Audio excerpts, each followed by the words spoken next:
Magulay magandang hapon no. So dito tayo sa bukid. So, nagdala tayo ng fertilizer ano. Yan, maganda yung daan natin ngayon hindi naman masyadong putek ano, ito yung tuyo. Kaya naipasok natin yung ating tricycle no. So bali mag-aabono tayo ng pinya ngayon no. Nagdala tayo ng complete fertilizer at saka urea. So bali ito yung complete. Yan. Complete fertilizer, balikan natin yung urea doon. So, ito yung pinyahan. Yan, ito yung ating ginayat. So mukhang naambon-ambon na mga gulay oh. Kanya naisip ako mag-fertilizer ngayon. Pasok na pasok yung tricycle natin din oh. Isang ating urea no. Tama, naambon na oh. So pinilit nating makasingit tayo ngayong hapon. Hapon na mga gulay tayo fertilizer. Yan. Yun no. Pa isa. Pagdikitin na natin. Yan. So ito yung complete urea. So bali ang gagawin ko dyan mga gulay sa tataklob ako ng lupa. Lalagyan ko muna. Bali lalagyan ko muna mga gulay ang bawat puno. Then tataklob ako ng nagdala ko ng pala. Papala ko ng lupa. Urea muna yung i-apply ko muna no. Kasi ang takot lang ng ganyan. Marami.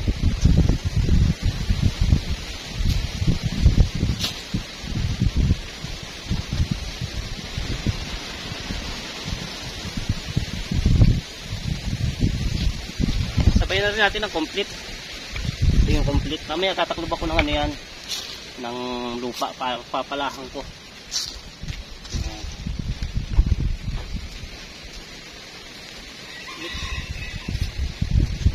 Yung kabila. Yan. Urea. Complete na complete. Tapos urea. Mix lang yung gagawin natin. Mix.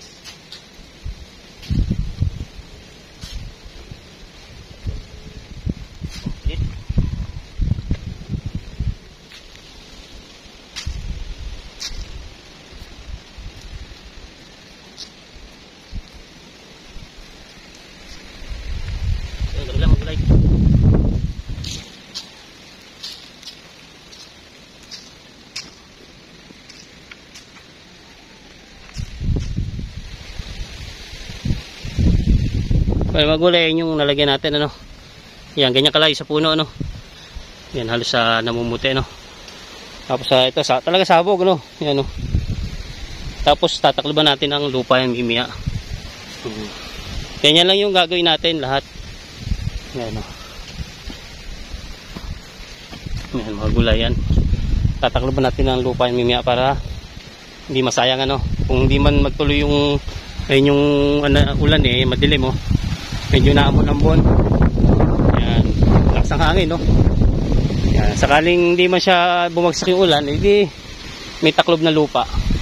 So ganun lang gagawin natin mga gulay, lahat yan lalagyan natin no. Lahat yan, lahat ng gulay. Pinya. Yan, so ito muna, update ko lang kami nga pagka tataklob na ako ng lupa no. Sa puno, then kapag tanim na rin ng kamote. Yan, so dito na magulay. Magulay ito, nagdala ako ng pala no. At tabunan yung mga puno.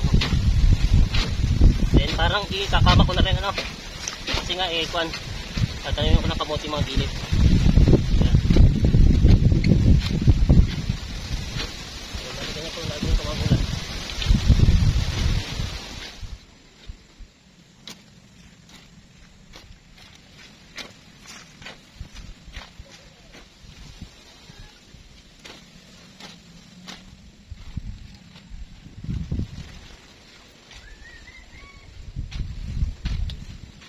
So magulay, bali ganito ang mangyayari lahat yan ano.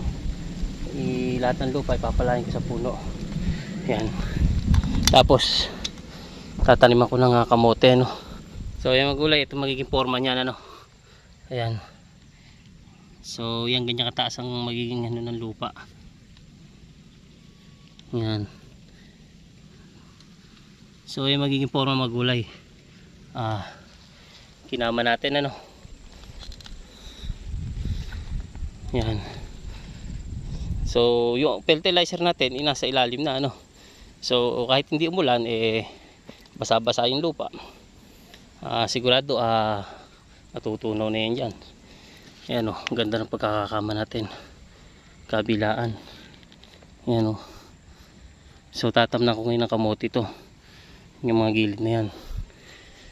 Kamote, kabila pwedeng upo. So ganun magiging trabaho dyan mga gulay. Kabilaan, lahat yan gaganyanin ko. Papalahan ko ngayon yan lahat. Hanggang doon sa dulo, gulay. Lahat yan.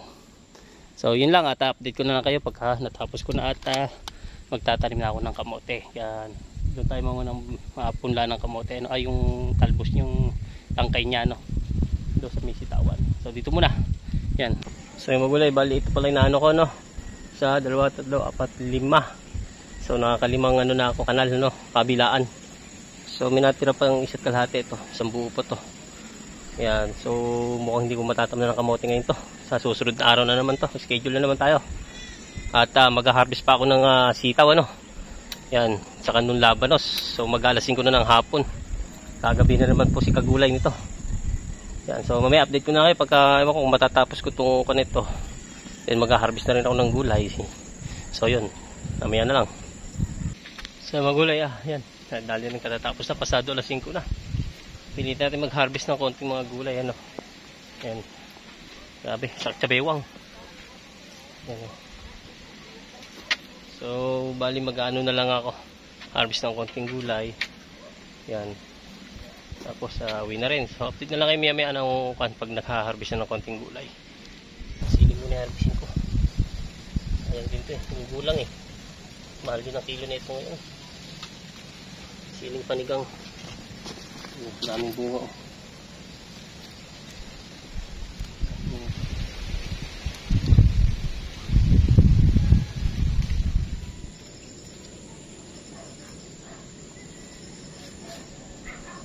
So magulay, ito lang yung na-harvest kong sitaw. Kunti lang, mga payat pa. Magulay. Sarapan lang yung size mo.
Magulay, minakuha tayong 3 upo ano.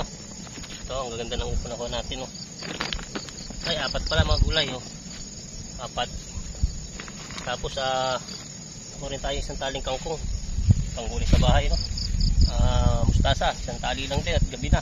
Tapos pechay, 2 no. Puro pang gamit lang sa bahay. Tapos ito yung ating labanos no.